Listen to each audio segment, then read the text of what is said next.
Hello, welcome to Human Existence from First Principles, episode 3. And this episode is called Reality is Scientific, or Our Reality is Scientific. So let's recap from episodes 1 and 2. Our what could we call them? Our basic facts, our basic postulates so far. So nothingness is not the case. And then we said I'm a singular individual conscious human, and so are you.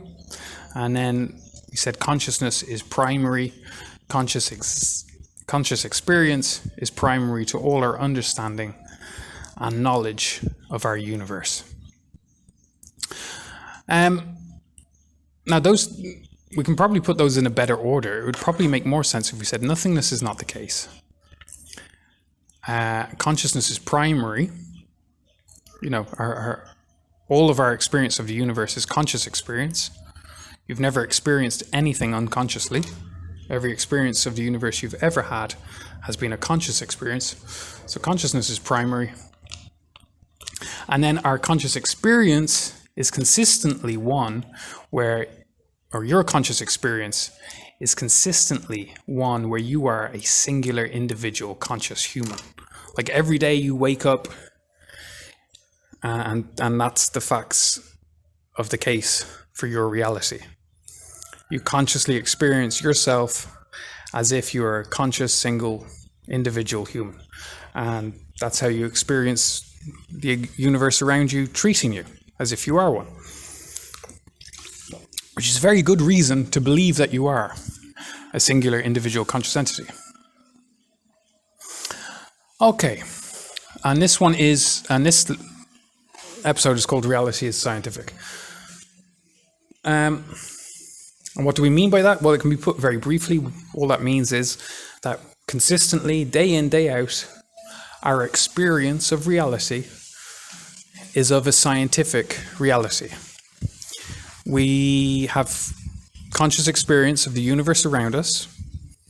We can call that, which we can term observations. We make conscious observations of our universe around us.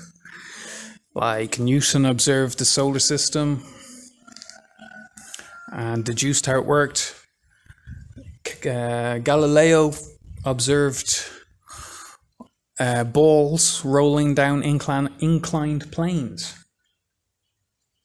and made deductions from those conscious observations. Let's just, a brief note on the word experiment. So Galileo did experiments. The word experiment is basically, or etymologically, it's the same word as the word experience. They're the same word and mean the same thing.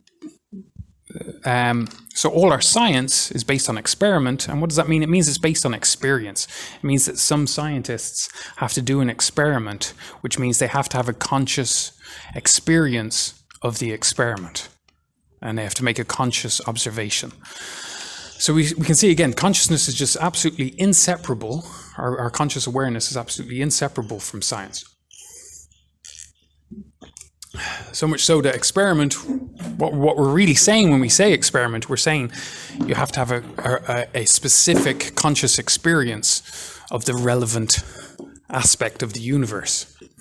Like Galileo dropped a bowling ball and a ball of rice or whatever from the Leaning Tower of Pisa. According to legend, he had to observe the two balls hitting the ground at the same time. If scientists do experiments and don't observe the results, there's no point in doing the experiments. You need the conscious observation of the experimental scientist. And now we're already getting quite close to the observer effect in quantum mechanics, but that will be discussed later on. Okay. So consciousness is primary to science. An experiment is a conscious experience of an aspect of the universe. And reality is scientific. This is quite straightforward as well. This is very hard to deny. Can you deny that you live in a scientific universe? And what do we mean by that? We mean that we can successfully and accurately describe it scientifically. Not perfectly. All physicists know that physics is just an approximation, a provisional approximation, liable to be updated and improved. Einstein improved Newton's law of gravity with his general relativity. But yeah, science is our best fit mathematical map over the dynamics of our universe. Okay. And yeah, day in, day out, our conscious experience is one of a scientific reality, very consistently. You know, what goes up must come down because of gravity. And you never wake up and then throw an orange up in the air and it doesn't come down. It always comes down because gravity is always acting consistently acting in the same way that's been well described and well defined in science. So, what's primary is your conscious experience. That's all you know, and it's all your knowledge is based on, is your own conscious experience. Now, indirectly, it's based on other people's conscious experiences by you studying their work. But ultimately, your study of their work takes place within your conscious experience. So your conscious experience is primary, and then your conscious experience has been one of a consistently scientific reality. We trust in the laws of physics because they always work. They consistently work.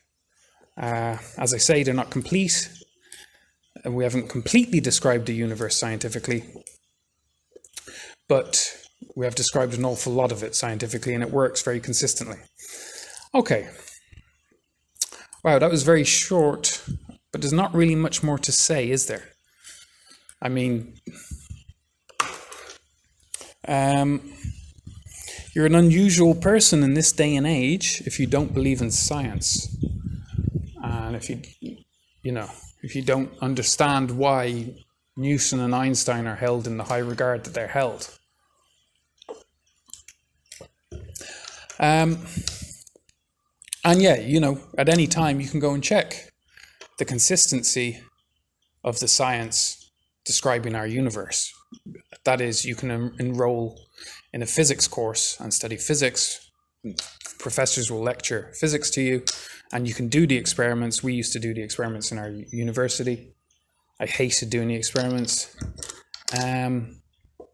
but we did them, and we saw,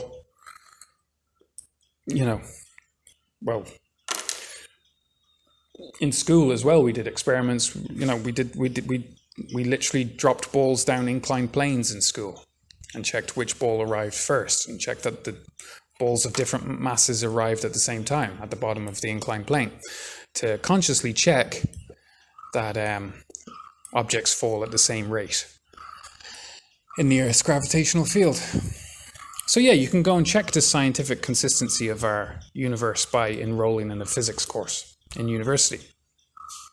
Okay, so that's it. Conscious experience is primary to all our knowledge and understanding, and our conscious experience of reality is one in which the reality surrounding us is consistently and repeatably scientific.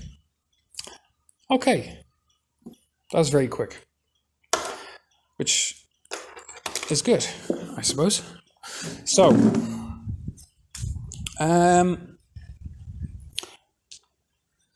that's it for episode 3. I'm not entirely sure what episode 4 is going to be at the moment, so I'll have to think about that, and then I'll upload episode 4 as well.